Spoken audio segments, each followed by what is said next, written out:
ఉన్నదంతా చెత్తబండి నడిపిస్తారు. అక్కడ 40 ఇండ్లు చెత్తబండి నడిపిస్తారు. ఇండ్లలోకి వచ్చి 20 ఏళ్ళు కానీ చాలా ఏళ్ళ నుంచే చెత్తబండ్లే చేసేది వాళ్ళు.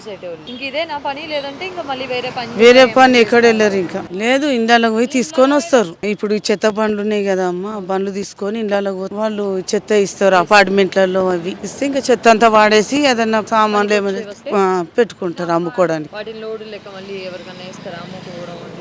అమ్ముకుంటారు.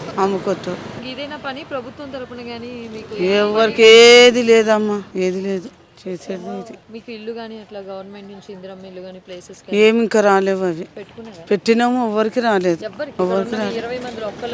రాలేదు. కేసీఆర్ నయ్యమమ్మ, మాకు ఏదన్నా గానీ చూసిండు. గానీ రేవంత్ రెడ్డి వచ్చి ఏం చేసిండు? మా అంటే ఒక బస్సు ఒకటి ఫ్రీ పెట్టిండు, కరెంట్ ఫ్రీ, గ్యాస్ ఫ్రీ, అన్ని ఫ్రీ అన్నాడు. ఏది ఫ్రీ ఇచ్చిండు? 2000 ఇస్తాడు. 2000 లేదు, ఏది లేదు. చేసుకుంటేనే మాకు అయితే లేదంటే ఇవి కూడా కరెంటు కూడా సరిగ్గా గుస్తూనే లేడు. కరెంటు తీస్తుండు. కేసీఆర్ ఉన్నప్పుడు కరెంటే తీయలేదు అసలు ఎప్పుడు గాని. మరి టూ మచ్ గా చేస్తుండు రేవంత్ రెడ్డి.